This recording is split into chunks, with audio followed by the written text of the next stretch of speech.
जय श्रीमाताची. संपूर्ण विश्वाची नाभी म्हणजेच भारतामधील महाराष्ट्र राज्यातील जिल्हा नागपूर येथून अवघ्या 23 किलोमीटर अंतरावर स्थित पी.के. साळवे संगीत व कला अकादमी येथे आपण सर्वांचे स्वागत आहे. जगदंबा मातेचे दर्शन घेऊन म्हणजेच अतिप्रचलित असलेल्या कोराडी देवी मंदिरापासून सुरुवात केल्यास 10 किलोमीटर अंतरावर पिपळा डाक बंगला या गावानंतर राष्ट्रीय महामार्ग 69 वर मौजा बीड कवडस या गावाच्या शिवारात कोलार नदीच्या काठी 1996 मध्ये श्री माताजींनी 44 एकर जमीन खरेदी केली. स्वर्गीय पी.के. साळवे संगीत व कला अकादमीचे हे प्रवेशद्वार. प्रवेशद्वारापासून पुढे गेल्यास दृष्टीत येते ती कोलार नदी. अकादमीच्या सभोवताल असलेल्या अशा कोलार नदीला ओलांडून जाताना काही त्रास नको म्हणून बाबा मामांनी बांधलेला हा पूल. श्री माताजींचे भाऊ श्री H.P. साळवे यांना सर्व सहयोगी बाबा मामा म्हणून ओळखतात. अकादमीसाठी ही जमीन का, तर यामागे एक गोष्ट आहे. 1991 साली बाबा मामांनी श्री माताजींना नागपूरमध्ये संगीत विद्यालय सुरू करण्याची अनुमती मागितली. छिंदवाड्याला जाणाऱ्या महामार्गावरच उपयुक्त वाटणारी अशी जमीन उपलब्ध होती. बाबा मामांचा जमिनीसाठी शोध हा सुरूच होता. तेवढ्यात नदीच्या काठी प्रदूषणरहित ज्यामध्ये सुंदर चैतन्य होते तशी जमीन बाबा मामांना तिथे मिळाली. जमिनीला बघताच बाबा मामांना जणू स्वर्गात असल्यासारखे वाटले. ही जागा अतिशय शांतीपूर्ण होती. जसजसे बाबा मामा शेतात दूरपर्यंत जात होते तसतसे शीतल मंद सुगंधधारा वाहत होत्या. जवळजवळ 20 मोरांचा झुंड बाबा मामांना तिथे दिसला आणि बाबा मामांना वाटले की संगीत प्रशिक्षणासाठी ही अगदी उपयुक्त जमीन आहे.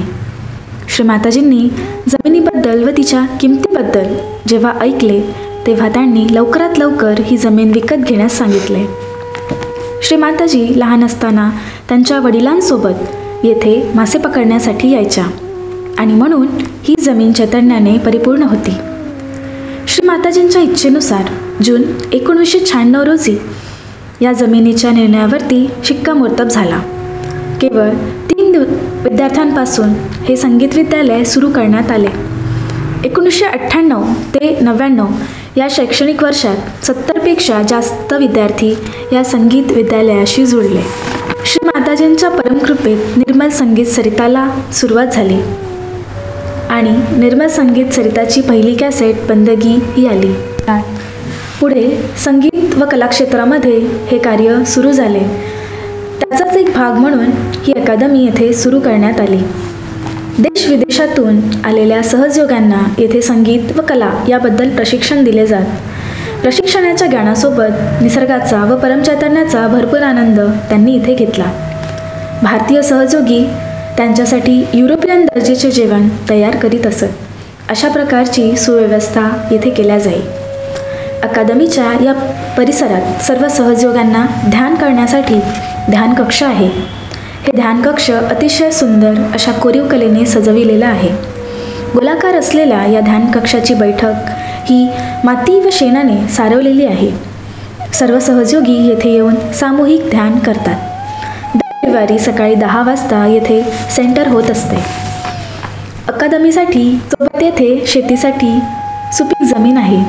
शेतमळ्यांमध्ये कापूस, वांगी तसेच विविध सुगंधित फुलांची झाडे आपल्याला बघायला मिळते.